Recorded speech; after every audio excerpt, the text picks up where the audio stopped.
여러분 안녕하십니까? 황교안입니다. 제가 좀 몸이 좀 불편해서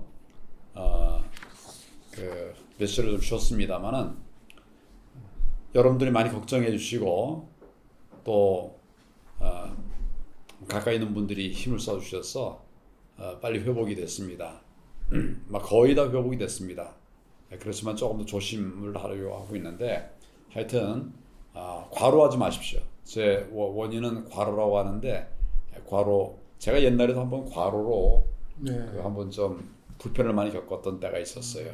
오늘은 뭐 똑같은 양상은 아니지만 하여튼 뭐 좀 잘 챙겨야 될 것 같습니다. 예, 좀 건강 잘 챙기십시오. 황 교수님께서도 아주 좀 잘 챙겨 주셔야 될 것 같습니다. 이제 인사 좀 예, 나누시죠. 안녕하세요.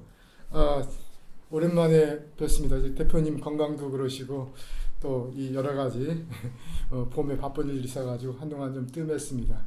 다시 시작하고 다시 뵙게 돼서 반갑습니다. 우리 국민들이 경제 이야기를 들을 시간이 잘 없는 것 같아요. 간혹은 이제 이렇게 글로 네. 칼럼이나 이런 걸로 이제 볼 수도 있지만은 아주 뭐 전문가들 아니면은 일반적으로 이제 보기가 어려운데 경제 얘기를 듣기 어려운데 사실은 경제라고 하는 거는 우리 생활의 기반 아니겠습니까? 예, 그래서 기본적인 상식을 갖고 있어야 되고 또 경우에 따라서는 뭐 좋은 선택을 할 수 있는 기회가 또 올 수 있겠죠. 그런 측면에서 제가 황인학 박사님과 함께 황교안의 경제 이야기를 진행을 하고 있는데 관심을 가져주셔서 대단히 감사합니다. 최근에 우리 한국은행이 우리 경제의 1분기 성적표를 발표했습니다. 1분기 실질 국내 총생산이 1.3%나 증가했다고 하고 또 그래서 전문가들도 깜짝 놀랐다고들 합니다.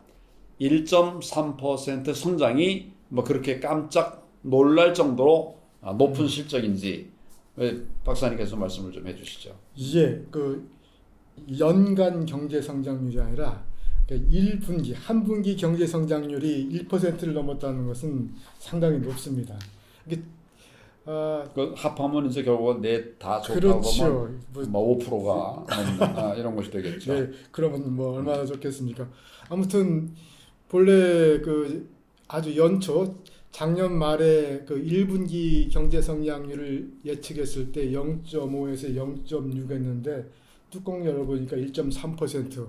뭐 정부도 놀라고 시장도 놀라고 뭐 전문가가 전망하는데 전문가조차도 놀랐으니까 상당히 그 깜짝 놀랍지만 반가운 소식은 아주 국민들한테 그렇죠. 성장이 좋다는 것은 뭐 특히 경제가 그렇죠. 그래서 아주 깜짝 놀랍지만 그래도 반가운 소식이 올 봄에 있었습니다. 그러니까 전망치보다 높은 깜짝 성장이라면은 그 원인은 뭘까요? 그러니까 정부는 그 이유를 뭐라고 설명을 하고 있습니까 지금? 보통 뭐 경제 전망할 때 이제 뭐 내수가 얼마만큼 증가했는지 또 수출 부분이 얼마만큼 증가했는지 그렇게 따지는데 당초 기대했던-거나 또는 목표를 세웠던 것보다도 이 수출이 더 잘 되고 내수도 뭐 괜찮았다는 그런 평가를 하게 되는 것이죠. 근데 우리 내수 뭐 수출은 다 아는 것 같은데 내수라는 거는 뭘까요? 내수는 그 국내 수요입니다. 국내 수요라고 하면 가장 우리 서민 경제에서 중요한 게 소비죠. 민간 소비, 국민들이 얼마만큼 소비했는가가 이제 첫 번째 중요한 항목이고 국내에서 민간인들이 얼마나 소비를 많이 했느냐 그걸 이제 말하자면 뭐 내수라고 할 수 있는 거겠네요. 많은 분들이 이제 그 두 번째 항목을 잘 생각을 못하는데 두 번째는 기업들의 국내 투자입니다. 투자도 수요에 들어가는 겁니다. 그래서 그 내수를 구성하는 그 두 가지가 첫째는 우리 민간 소비이고 두 번째는 기업 투자 이렇게 되는 겁니다. 그래서 국내 투자 민간 소비가 예상보다 좀 높긴 하지만 또 사실 지금도 계속 2분기도 이어지고 있는 상황인데 주로 지금 그 경제 성장이 수출에 의해서 되고 있기 때문에 국민들이 얼마만큼 이 경제 성장률 증가를 체감하고 있는지는 좀 의문인 점도 있습니다. 뭐 그런 말도 있죠. 내수 수출이 뭐 잘 되고 성장률이 뭐 예상보다 좀 높으니까 이제 우리 경제에 봄이 오는 거 아니냐 예. 뭐 이런 얘기를 많이 하는데 뭐 이제는 민생 경제에도 정말 훈풍이 불기 시작했다고 이렇게 봐도 되겠습니까? 뭐 지표상으로 보면 분명히 좋아졌으니까요. 훈풍이 불고 있는데 이게 이제 우리 일반 국민들한테 어느 정도 체감하는지는 조금 어려운 측면이 있습니다. 첫째, 아주 우리 국민들은 고물가에 소비가 좀 만만치 않고 외식하기도 겁이 날 정도로 그런 상황에 경제가 얼마만큼 좋아졌던 것이냐라고 의문을 제기할 수도 있고, 또 기업들도 고금리 문제가 여전히 지속되고 있기 때문에 투자가 그렇게 또 많지는 않아요.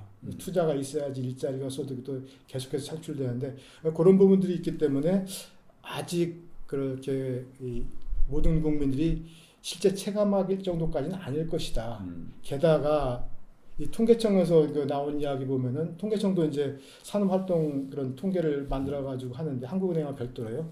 거기에서는 조금 또 안 좋은 소식도 있습니다. 그 아까 말씀 중에 이제 내수가 좋아졌다. 네. 그런데 국민들은 불안하다. 이건 왜 그러냐면 지표상으로는 뭐 이렇게 높게 나오는데 실제로 시장 가 보면은 이 물가가 뭐 장난이 아니거든요. 그렇죠. 예, 밥값, 식대도 굉장히 비싸. 뭐 하나 살려고 그러면 뭐 돈이 굉장히 많이 든다고 하는데 우리 경제가 좋아졌다. 이렇게 말하니까 이게 잘 체감이 안 되는 거죠. 이게 좀 시간이 지나면 그 체감이 될 수 있는 그런 상황이 될 수 있을까요? 예, 전에도 아마 대표님하고 이 방송을 하면서 내수 활성화가 가장 중요한 관건이다. 맞습니다. 경제는 좋아질 수 있겠지만은 그런 부분들은 대기업들이 뭐 반도체다, 자동차다, 전기 제품, 전자 제품 또는 뭐 등등을 통해 가지고 수출을 견인하면 지금도 그러니까 해외 부분 쪽에서 경제가 좋아지고 있어서 이 부분이 민간 일반 민생까지 온기로 전달되는데 시간이 걸릴 것이다. 당장 국내 중요한 것은 내수 부분이라서 그렇죠. 내수 활성화가 중요하다는 이야기를 한번 했었거든요. 예. 내수는 좀 지지부진한 듯 지지부진하다. 예. 그래서 지금 해외 부분 호황, 내수 부분은 조금 더 나아져야 된다는 그런 진단을 할 수 있겠습니다. 이제 해외는 호조돼 있고 호조라고 하고 있고 네. 우리 경제 성장을 하고 있고 뭐 그런데 살기는 너무 힘들다. 실제로는 뭐 오히려 좀 약이 오르기도 해요.